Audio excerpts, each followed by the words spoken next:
Nuevamente, bendecidos con toda bendición. Los ángeles del poder del Señor, el reino de Dios, les declara en esta mañana, bendecidos con toda bendición, santos, prósperos y justos. Y estamos muy contentos porque en este momento vamos a escuchar otro tema de parte de nuestro apóstol Luis Carlos Córdoba.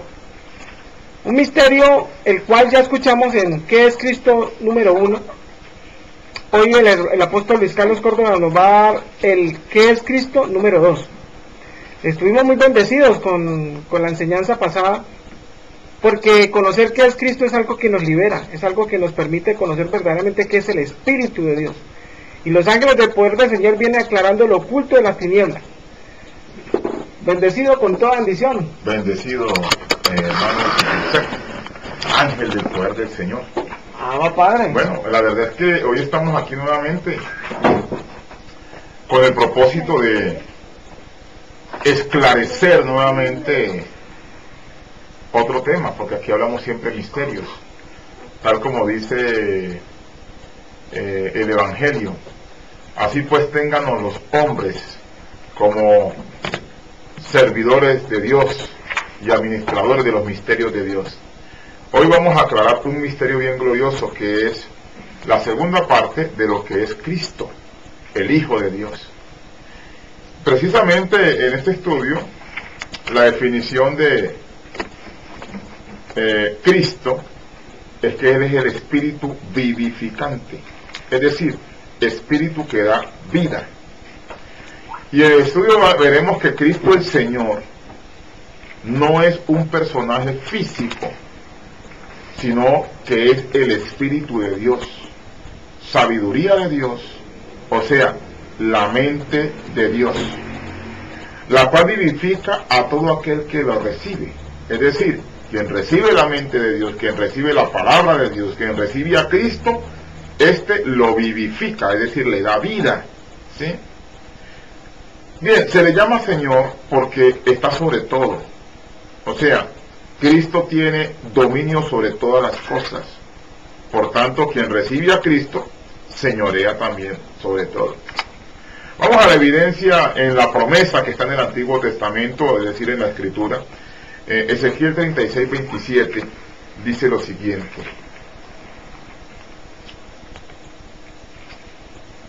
...36:27 Ezequiel dice: y pondré dentro de vosotros mi espíritu, y haré que andéis en mis estatutos, y guardéis mis preceptos, y los pongáis por obras. Hay una promesa bien contundente en este pasaje, cuando dice el profeta Ezequiel, hablando con palabras de Dios en su boca, porque quien hablaba en Ezequiel era Dios mismo proféticamente. Dice que iba a poner dentro de su pueblo su espíritu, y por poner su espíritu dentro de cada uno de nosotros, dice que Él haría que anduviésemos en sus estatutos, ¿sí? Y los guardáramos y los pusiéramos por obras, ¿sí? Para que alguien pueda hacer la voluntad de Dios, tiene que tener el Espíritu de Dios dentro de él. No es posible que alguien diga, yo voy a hacer la voluntad de Dios, pero rechace el Espíritu de Dios. Entonces, en esa época ellos no podían hacer la voluntad de Dios porque no tenían la mente de Dios instalada en ellos. Entonces la promesa de Dios es la siguiente: pondré dentro de vosotros mi espíritu, y haré que andéis en mis estatutos, y guardéis mis preceptos, y los pongáis por obra. Entonces la promesa es que un día el Espíritu de Dios iba a estar dentro de nosotros. Otra evidencia está en Ezequiel 37:14, cuando dice lo siguiente: y pondré mi espíritu en vosotros, y viviréis, y os haré reposar sobre la tierra, sobre vuestra tierra, y sabréis que yo Jehová hablé y lo hice, dice Jehová. Bueno, ese Jehová es el mismo Cristo. Pero lo que quiero manifestarle hoy a la amada de Cristo, a su iglesia, es que la promesa de Dios era que Él iba a poner dentro de cada uno de los creyentes su espíritu. Y por estar el Espíritu de Dios en nosotros, dice, y viviréis. O sea que ese Espíritu viene a vivificar, viene a dar vida. Y los haré reposar sobre vuestra tierra, y sabréis que yo Jehová hablé. O sea, la evidencia de que nosotros ahora podemos hablar y estar reposados y gozados en esta hora es porque el Espíritu de Dios está morando aquí. Exactamente, Él es quien está hablando, el Espíritu de Dios. Aquí no habla Luis Carlos humanamente, aquí el que está hablando es Cristo mismo. Estas palabras no pueden ser de un humano, estas palabras son del Espíritu de Dios.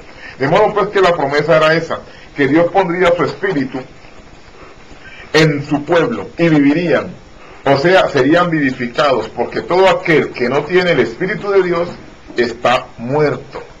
Quien no tiene el Espíritu de Dios está muerto. Vamos a ver el cumplimiento de esta promesa en la Escritura, perdón, en la historia. En Mateo capítulo 17, versículo 5, que dice, Mateo 17, 5 dice así: mientras él aún hablaba, una nube de luz los cubrió. Y aquí una voz desde la nube que decía: este es mi Hijo amado, en quien tengo complacencia. A él oíd. Mira, esto fue cuando Cristo en Jesús se transfiguró. Dice que ellos oyeron una voz que les decía: este es mi Hijo amado, en quien tengo complacencia. A él oíd. El Hijo amado allí no es Jesús de Nazaret. El Hijo amado es Cristo, poder y sabiduría de Dios, es decir, el Espíritu de Dios. Él no dijo a él ved, dijo a él oíd, ¿sí? Porque el Hijo de Dios es la sabiduría, Cristo, poder y sabiduría de Dios. Entonces, aquí en el cumplimiento en la historia vemos claramente que el Hijo amado es Cristo, el Espíritu de Dios. Observe que, reitero, Él no dijo a él oíd, sino a él ver, sino a él oíd. O sea que el Hijo de Dios no es carne, sino que es Espíritu, ¿sí? Cristo, poder y sabiduría de Dios. Esto te lo reitero mucho porque es importante que tú lo asimiles para que puedas hacer la diferencia entre Jesús carne y entre Cristo, que es el Espíritu. Ese es el propósito de esta reiteración. Dice Juan 6:63 lo siguiente. Juan, capítulo 6, versículo 63. El Espíritu es el que da vida. El Espíritu. ¿Cuál Espíritu? El Espíritu de Dios. La carne para nada aprovecha. Las palabras que yo les he hablado son espíritu y son vida. Eso lo dijo Cristo en Jesús. Mira que él está diciendo claramente que la carne para nada aprovecha. El Espíritu es el que vivifica. Cristo es el que da vida. En otras palabras, yo lo que te quiero comunicar es lo siguiente. Recibir a Jesús de Nazaret no vivifica. Pero recibir a Cristo, que es el Espíritu, ese es el que te da vida.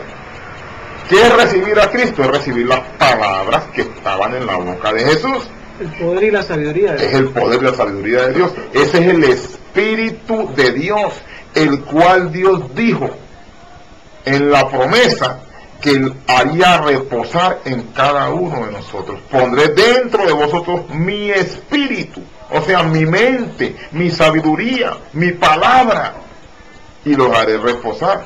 Para que alguien esté reposado es necesario que tenga el Espíritu de Dios morando en él. Esta es pues la primera parte de este tema, pero hay una segunda parte que te quiero enseñar. Observa lo que dice.